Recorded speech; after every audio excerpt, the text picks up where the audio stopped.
Hey guys, welcome back. तो अभी से एक हफ्ते या 8 दिन के अंदर क्रिप्टो का सबसे बड़ा इवेंट आने वाला है। कौन सा ये इवेंट? वो है बिटकॉइन हार्विंग का, जहां पर बिटकॉइन के rewards will be cut in half. इसका मतलब ये है कि माइनर्स अभी जितने बिटकॉइन एक दिन में माइन करते हैं, विच इज लाइक 900, उतने नहीं रहेंगे। अब वो एक दिन में सिर्फ 950 बिटकॉइन ही बाय नहीं माइन कर पाएंगे। इसका मतलब ये है कि माइनिंग कॉस्ट एक बिटकॉइन को प्रोड्यूस करने की भी यहां पर बढ़ने वाली है, जो काफी बड़ा सिग्निफिकेंट इवेंट है।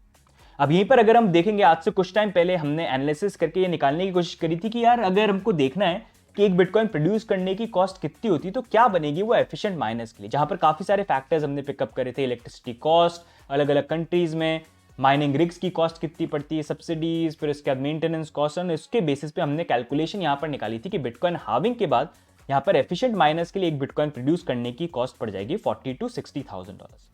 लेकिन इस बात में कितनी सच्चाई है? हमने जो एनालिसिस करा था, क्या ये एक्चुअल में सही है कि नहीं है? अब उसी को लेके अगर आप देखोगे, एक स्टेटमेंट यहां पर आई है मैराथन डिजिटल की तरफ से। मैराथन डिजिटल ने यहां पर रिवील किया कि उनकी एक्चुअल एक बिटकॉइन को प्रोड्यूस करने की कॉस्ट हार्विंग के बाद कितनी हो जाएगी। अब मैराथन डिजिटल अगर आपको नहीं पता है तो इनका खुद का स्टॉक भी मारा करके यूएस मार्केट में ट्रेड होता है, स्टॉक मार्केट में, साथ में बिटकॉइन माइनिंग खुद भी करते हैं। इनफैक्ट अगर आप देखेंगे, बिटकॉइन के अंदर 3% माइनिंग पूल जो है मैराथन डिजिटल का यहां पर है।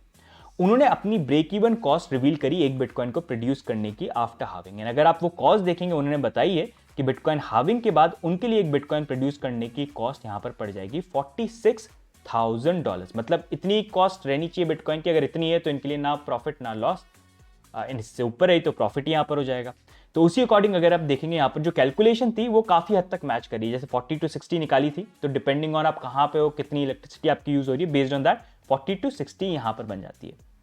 एंड इसी को लेके एक बहुत बड़ा जो क्वेश्चन ये भी बन जाता है कि अगर आप देखेंगे यहां पर बिटकॉइन की प्राइस अभी करंटली $70,000 पे ट्रेड कर रही है। तो एक बहुत बड़ा क्वेश्चन ये बन जाता है कि जैसे अगर आप देखोगे, यूजली हमने देखा है कि बिटकॉइन के अंदर या क्रिप्टो मार्केट के अंदर अगर आप आए हो, नए हो, तो हमेशा ऐसा रहता है 2 साल का बेयर मार्केट रहेगा। जैसे 2 साल का बेयर मार्केट, 2 साल का बुल मार्केट। इसके ऊपर हमने एक वीडियो भी बना रखा है, उसको आप चेक कर सकते हो। एंड उसमें हमने हमेशा देखा कि 2 साल का बेयर मार्केट जब खत्म होता है तो 2 साल का बुल मार्केट स्टार्ट होता है उस साल में जिस साल में बिटकॉइन की हार्विंग होने वाली है, जैसे अभी एक हफ्ते में होने वाली है। लेकिन जब वो बिटकॉइन हार्विंग का टाइम होता है, आज तक कभी भी हिस्ट्री में पहला ऐसा नहीं हुआ है कि बिटकॉइन ने अपना previous all time high bitcoin halving से पहले ब्रेक किया, जो इस बार चेंज हो गया। इस बार हमने हार्विंग से पहले ही बिटकॉइन के ऑल टाइम हाई को, प्रीवियस ऑल टाइम हाई को ब्रेक कर दिया, विच is happening for the first time. साथ में एक और इंपॉर्टेंट चीज जो पास्ट में हमेशा हमने देखी है, जब बुल मार्केट स्टार्ट होता है प्राइस ऊपर बढ़ती है बहुत ज्यादा, लेकिन हमको 30-40% करेक्शन भी मैक्सिमम एट टाइम्स देखने को मिलते हैं, जो इस बार अगर आप देखोगे रिसेंट मूवमेंट में अभी तक हमको देखने को नहीं मिले। 10-15% फिर भी आते हैं, लेकिन 30-40 जो पास्ट में काफी बार हमने बुल मार्केट में देखे हैं, वो इस बार रिपीट होते हुए हमको देखने को नहीं मिले। इनफैक्ट बिटकॉइन हार्विंग के आसपास भी हमको देखने को मिलते हैं 20-30-40% करेक्शन, लेकिन अभी तक वैसा कोई करेक्शन आया नहीं है। तो इससे बहुत बड़ा क्वेश्चन ये बन जाता है कि क्या इस बार मार्केट के अंदर चीजें डिफरेंट हो रही हैं। और क्या उसका बहुत बड़ा रीजन ये है कि क्योंकि यूएस के अंदर बिटकॉइन स्पॉट ईटीएफ अप्रूव हो गए, और वो अप्रूव हो गए तो जैसा हम बोल रहे हैं, बाकी कंट्रीज भी फॉलो करेंगे, अपनी ईटीएफ को लॉन्च करेंगे। आज के डेट में अगर आप खुद भी देखेंगे, क्रिप्टो वैसा नहीं रहा, उस तरह से नहीं देखा जा रहा उसको जैसे पहले देखा जा रहा था, स्पेशली बिटकॉइन की जब मैं बात करता हूं। यहां पर आज की डेट में बैंक्स और सारी कंपनी जो है वो खुद भी वर्क कर रही है किस तरह से वो भी इस मार्केट का पार्ट बन पाए, खुद की कस्टडी, खुद की सर्विसेज कुछ ना कुछ लॉन्च करी, चाहे वो टेक कंपनी हो गई, चाहे बैंकिंग सर्विसेज हो गई, फाइनेंशियल सर्विसेज हो गई। Everybody is exploring this big digital asset. And in a way अब ये एक रिकग्निशन भी यहां पर मिल गया बिटकॉइन को, जहां पर पहले टूलिप मेनिया और बबल ऑन रिपीट सब लोग बोलते थे, कहीं ना कहीं वो व्यू पॉइंट भी चेंज हो रहा है और ये रिकग्नाइज हो गया कि bitcoin is an asset which is not going anywhere and it is here to stay. क्या वो एक कारण है जिसके कारण हमको अब ये चीजें चेंज होते हुए देखने को मिल रही हैं? क्या उसके कारण चीजें भी बहुत मैसिव यहां पर हो जाएंगी? एक बहुत बड़ा क्वेश्चन है। बट डू यू फील इस साइकिल के अंदर 30-40% करेक्शन हमको देखने को मिलेंगे कि नहीं मिलेंगे? अगर जो भी आपके व्यू पॉइंट आप कमेंट्स में जरूर बताना, क्योंकि it is something which is happening for the first time, so we'll have to wait and see कि एक्चुअली में वैसा होता है कि नहीं होता है। क्या पता इस बार 20-30 तक ही मैक्सिमम हो, 30-40 का रेंज यहां पर नहीं हो। We'll have to wait and see. But moreover अगर हम देखेंगे, अभी करंटली बिटकॉइन की प्राइस 60-70 पे ट्रेड करिए, $60,000-70,000। And as we been talking, bitcoin की प्राइस यहां पर हार्विंग तक 60-70 के बीच में ट्रेड ही करी तो बेटर है, 59 के नीचे नहीं जानी चाहिए। अभी तक प्राइस जो है उस लेवल को होल्ड कर रही है। उसका बहुत बड़ा रीजन ये भी है क्योंकि ये नई टेरिटरी बिटकॉइन के लिए, और यहां पर हम जितना अच्छा टाइम स्पेंड करेंगे उतना ही स्ट्रॉन्ग सपोर्ट बनेगा, जहां पर नेक्स्ट इस बुल मार्केट के अंदर हम जब ऊपर चले जाएंगे, पीक कर जाएंगे 150 180, और फिर जब बेयर मार्केट स्टार्ट होगा तो वहां पर करेक्शन या बॉटम जो है हमारा इस लेवल पे बन सकता है, प्रॉब्ली 70 के अराउंड, कहीं पर 70-75 के अराउंड। तो उस अकॉर्डिंग हम जितना टाइम यहाँ पर स्पेंड करें वो बेटर यहाँ पर रहेगा। एंड अगर आप देखेंगे बिटकॉइन की हिस्ट्री के अंदर भी हमेशा यह रहा है कि हमारा जब भी बेयर मार्केट आया तो उस बेयर मार्केट ने अपना बॉटम जो है प्रीवियस जो ऑल टाइम हाई था उसके पास में ही बनाया। आप खुद एग्जांपल यहां पर देख सकते हैं, जहां पर प्रीवियस ऑल टाइम हाई पे जहां पर सपोर्ट था अच्छा, वहीं पर हमने बॉटम बनाया। तो अगर यहां पर अच्छा सपोर्ट बन जाता है तो हमारा नेक्स्ट बेयर मार्केट के अंदर वो एक अच्छा बॉटम बन सकता है। इसलिए ये रेंज जो है काफी अच्छा है, एंड आई होप यहां पर स्टे करें। एंड स्टिल अगर आपने क्रिप्टो में इन्वेस्टमेंट नहीं किया, and still your question is should I start और नॉट, अब तो बिटकॉइन स्पॉट ETF भी अप्रूव हो गए, सारी कंपनी सारी चीजों को लॉन्च कर रही है, रेगुलेशन को लेके भी क्लैरिटी आ गई कि हाँ भाई रेगुलेशन होने वाला है, बैनिंग वैनिंग नहीं, यहाँ पर रिस्ट्रिक्शंस आएंगी। तो अब किस चीज का वेट कर रहे हो? आए तो ऑलवेज से कि पोर्टफोलियो को डाइवर्सिफाई करना चाहिए। अगर आप क्रिप्टो में नहीं हो, बिटकॉइन में नहीं हो, तो एटलीस्ट अपने पोर्टफोलियो का 1 to 2% तो आप बिटकॉइन के अंदर आप डाइवर्सिफाई कर सकते हो अपने इन्वेस्टमेंट पोर्टफोलियो का। एंड अभी भी इट्स नॉट टू लेट। ये तो एरिया जो शायद next bull market bear market में बॉटम बन सकता है, अभी तो heights are unlimited the way things are looking. But of course before investment, this is my perspective, अपनी रिसर्च आप जरूर करना before you make any investment, right. अब यहीं पर अगर हम बात करें, एक तरफ तो बिटकॉइन की अभी हाविंग वगैरह आने वाली है, it's going to be very exciting time, and I think halving के आसपास थोड़ा बहुत तो करेक्शन वगैरह आएगा, लेकिन मोर ओवर 60-70 के नीचे नहीं जाने चाहिए। अभी तो हमको होल्ड यहां पर करना चाहिए, this is what I feel. अब यहीं पर एक तरफ तो ये बिटकॉइन की हाविंग का इवेंट हो गया, लेकिन यहीं पर हम नेक्स्ट मूव ऑन करते हैं एक इंपॉर्टेंट टॉपिक के ऊपर, जहां पर रिसेंटली KuCoin जिन्होंने इंडिया के अंदर रजिस्टर किया था FIU के साथ, उन्होंने भी यहाँ पर अपने जो कुछ रूल्स हैं उनको इंट्रोड्यूस किया, जहां पर उन्होंने ये अनाउंस किया कि KuCoin के ऊपर भी अब इंडियन यूजर्स के लिए TDS कटेगा। एंड अगर आप देखोगे प्रीवियसली हमने काफी वीडियोस बनाए थे इस टॉपिक के ऊपर, पहले भी आपसे शेयर किया था, जब फॉरेन एक्सचेंजेस इंडिया के अंदर रजिस्टर करेंगे FIU के साथ तो उनको भी सेम रूल्स ही फॉलो करने पड़ेंगे जो इंडियन एक्सचेंजेस करेंटली फॉलो कर रहे हैं। दैट मीन्स उनको भी TDS यहाँ पर इंप्लीमेंट करना पड़ेगा। एंड वही जो रिस्ट्रिक्शंस अभी करंटली इंडियन एक्सचेंजेस फेस कर रहे हैं, वही रिस्ट्रिक्शंस यहाँ पर फॉरेन एक्सचेंजेस भी फेस करेंगे। अभी के लिए क्रिप्टो विड्रॉल्स वगैरह इन्होंने एक्टिव कर रखे हैं, लेकिन आई थिंक आई फोर्सी के आने वाले टाइम पे कुछ ना कुछ चीजें यहाँ पर होंगी उसको भी लेके, जहां पर अब अगर आप KuCoin एक्सचेंज को यूज करोगे तो वहां पर भी आपको TDS पे करना पड़ेगा। अगर INR से क्रिप्टो को बाय किया तो वहां पर TDS नहीं है, लेकिन अगर आपने क्रिप्टो को सेल किया INR के एक्सचेंज में तो वहां पर 1% TDS कटेगा। Crypto to crypto buy sell दोनों पे 1% TDS यहां पर कटेगा, एंड ये एडवांस टैक्स होगा जिसको आप रिक्लेम कर सकते हो।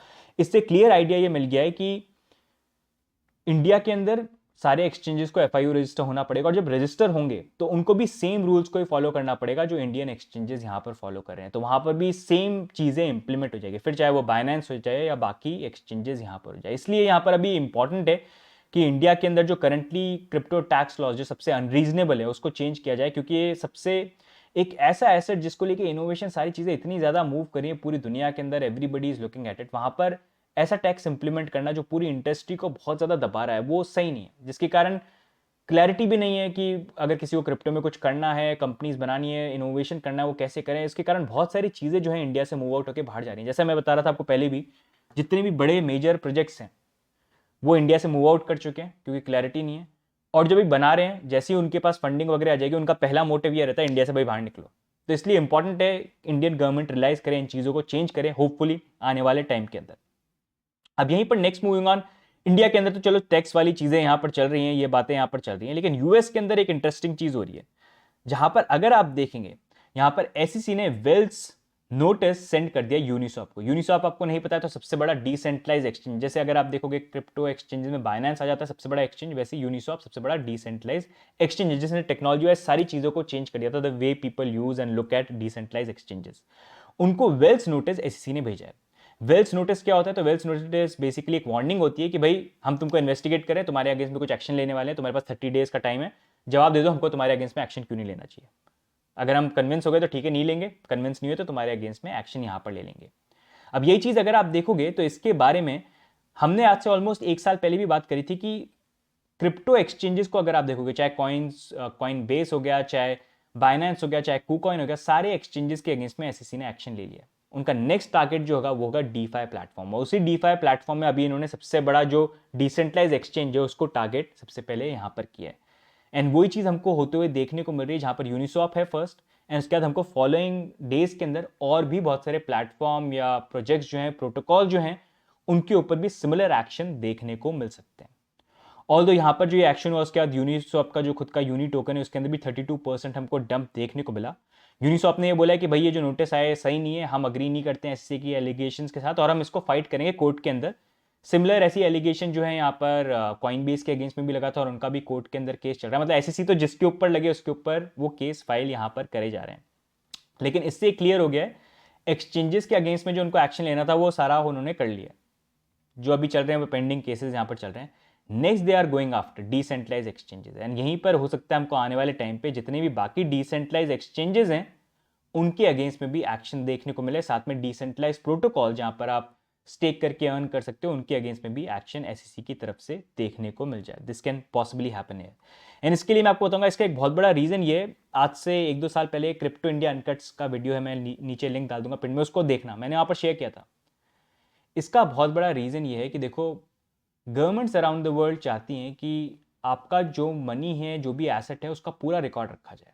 लेकिन क्रिप्टो क्योंकि उसका नेचर ऐसा है, it's not easy to keep track. Countries ने ट्राई कर लिया बिटकॉइन को जितना रोक सकते थे रोकने की कोशिश कर ली। जब रोकने की कोशिश करी उनको पता चला कि ये तो हमारे ऊपर और भारी पड़ गया, लोग छुपा के फिर चीज़ों को कर रहे हैं, तो उनको समझ में आ गया बैन तो कर नहीं सकते। लेकिन उनको ये समझ में आया कि तरीका है, बैन नहीं करो, अलाउ करो, लेकिन अलाउ करो उसके ऊपर रिस्ट्रिक्शंस और लिमिटेशन सारी चीज़ों के अंदर डाल दो। एसेट को कंट्रोल नहीं कर सकते, एक्चुअल ब्लॉकचेन को चेंज नहीं कर सकते, लेकिन जहां पर बाइंग और सेलिंग होती है, प्रोटोकॉल जिनको लोग यूज करते हैं उसको तो हम कंट्रोल कर सकते हैं। एंड इसी कारण वो सारे प्लेटफॉर्म जो उनके अगेंस्ट में जो पहले अनरेगुलेटेड स्पेस में काम कर रहे थे, रूल्स वगैरह नहीं थे, उनको अब कंट्रोल में लाने की कोशिश करें ताकि सारा डेटा, सारी इंफॉर्मेशन शेयर हो। जैसे आपका पासपोर्ट होता है, आपकी खुद की बॉडी का भी पूरा काउंट रखा जाता है कि आप इंडिया से बाहर कहाँ जा रहे हो, फिर कहाँ गए, किधर गए, उसको पूरा रिकॉर्ड कीपिंग होती है ताकि पता रहे आप कहाँ मूव कर रहे हो, किधर जा रहे हो।